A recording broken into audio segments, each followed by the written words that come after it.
Well then, Agent York, do you have any plans for this evening? I was going to head back to the hotel and go over my notes. I need to contact HQ and give a progress report too. Okay, then let's call it a day here. Sounds good. Contact my office when you finish your report. We'll pick you up tomorrow morning. Diane, the owner of the art gallery, should be back soon. All right then, let's do that. Hold on, Agent York. We're going out to eat at Nick's Diner. Would you like to come with us? The diner? That might be nice. Thomas is a great cook, but Nick is the real deal. No visit to Greenvale is complete without eating at the A&G. A very appealing proposition. Zach, what do you think? We can always go back to the hotel after eating dinner, or go directly back to the hotel. You decide, Zach.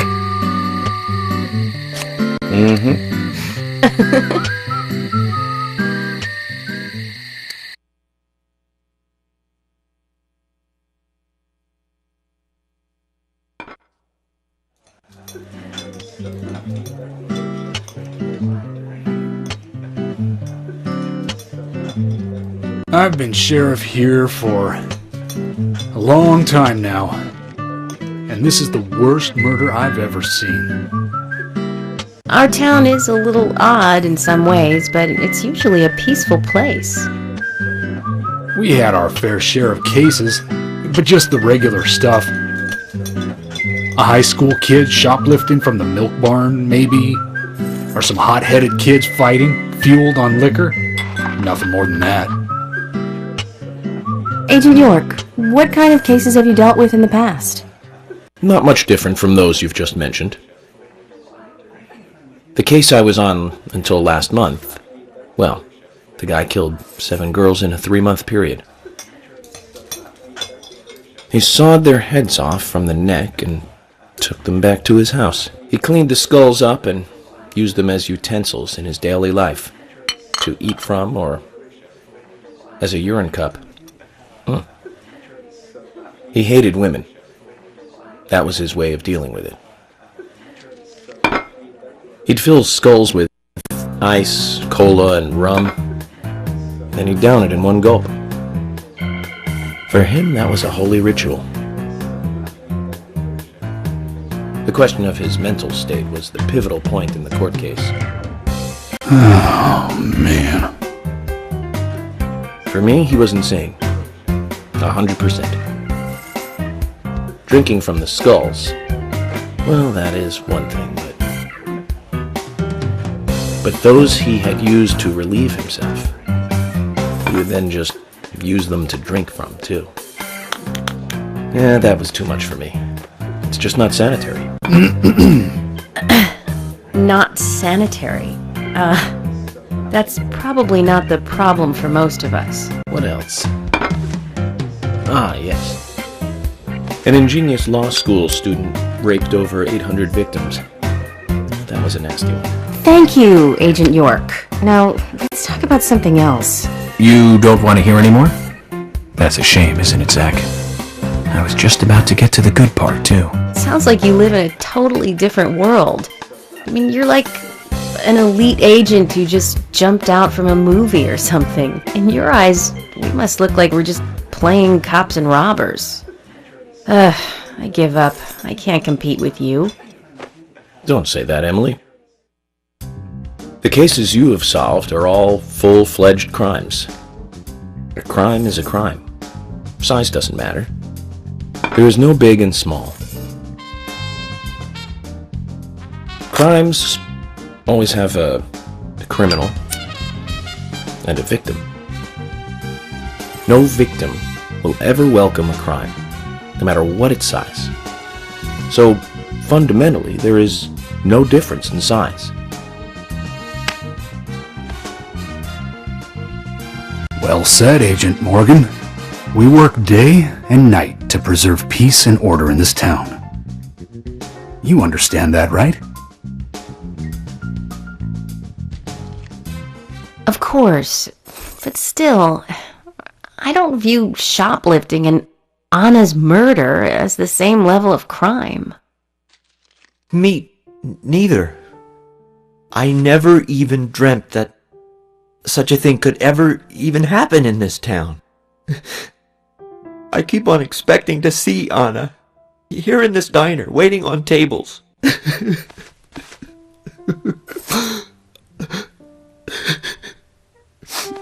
Excuse us, Agent Morgan. We should have made dinner a more uplifting experience. Let's call it a night. Okay.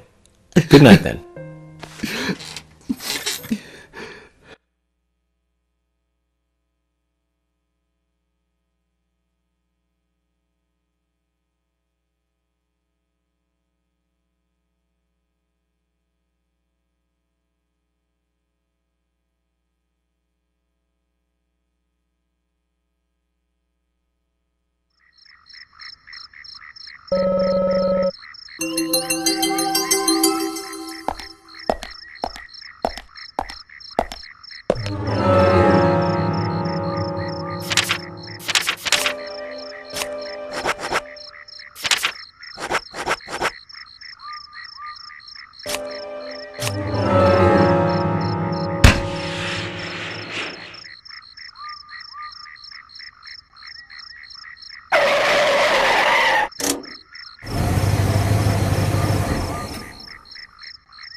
Speaking of 80s movies, one jewel in the rough springs to mind.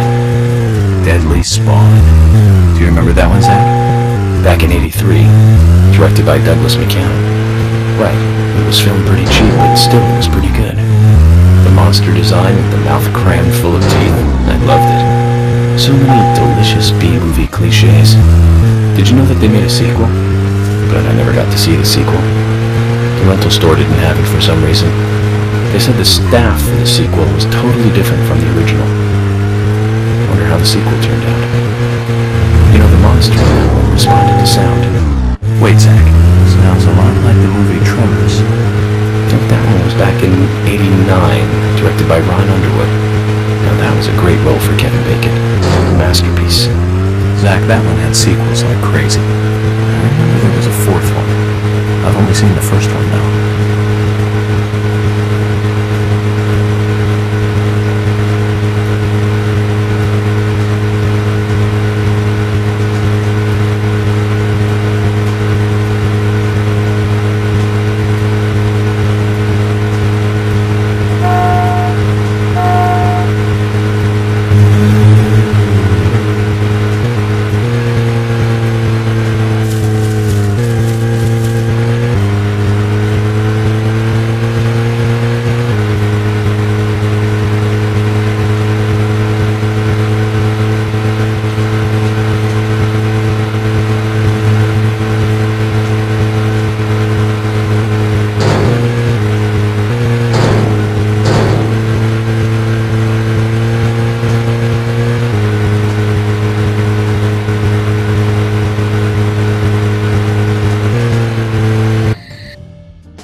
Okay then, Zach. Let's go back over our progress. First, the victim, Anna's death. She was found hanging from a tree in the forest. She was cut open with a knife from her chest down to her stomach. That was the direct cause of death. The strangulation marks and skull fracture were caused after death. Her tongue was also bit off, and I found something inside her mouth. Do you remember what that was, Zach?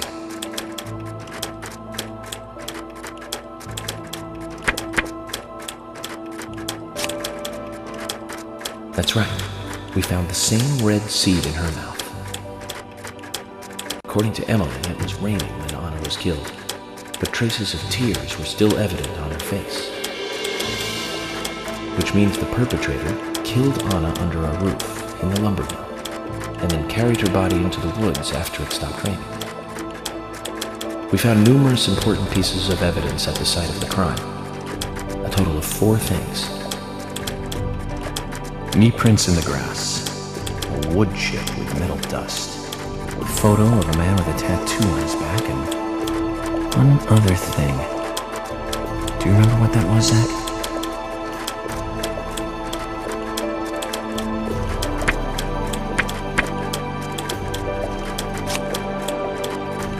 That's right, a broken stiletto heel. Aligning this with the other evidence suggests that 2 people came into contact with Anna's body prior to it being discovered by us. Those being the perpetrator who killed Anna and Miss Stiletto Heel. There is also the possibility that a third party carried Anna to the woods. That means we could be dealing with 3 people. 2 or 3 people. In any case, Miss Stiletto Heel may have vital information. We need to find her next. We didn't use forensic methods, but we're still closing in on the criminal.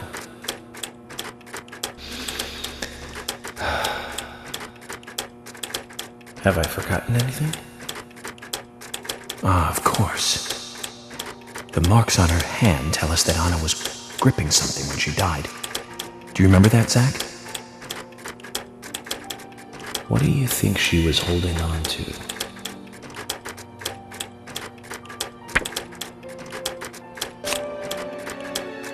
That's right, a round object. The marks on her hand suggest a peace mark. The man in the photo found in the woods had a tattoo of an upside-down peace mark on his back. These 2 could well be related. But we don't know for sure. Next, the townfolk. A few are worthy of special attention. Carol McLean, the singer and bar owner. She's Thomas's sister. Then there's Nick Cormack, the owner of the diner. Both of them seem to be hiding something. There's Diane, the owner of the art gallery, who's out of town. Then we have problematic, old, rich, and eccentric Harry. Both will be tough to crack. Well, we just have to go one by one. I've been thinking, one of the biggest rewards here is the fantastic food. Enjoying food is cultural, and yet it's also a bit uncivilized. It's interesting how good food motivates me to work harder during investigations. Oh, and on Emily's back, it was strange to me. Hey, don't take that the wrong way, Zach. I wasn't getting all excited or anything. But it did make me feel strange. Nostalgic and sad almost. It's starting to rain. I think this case may take a while.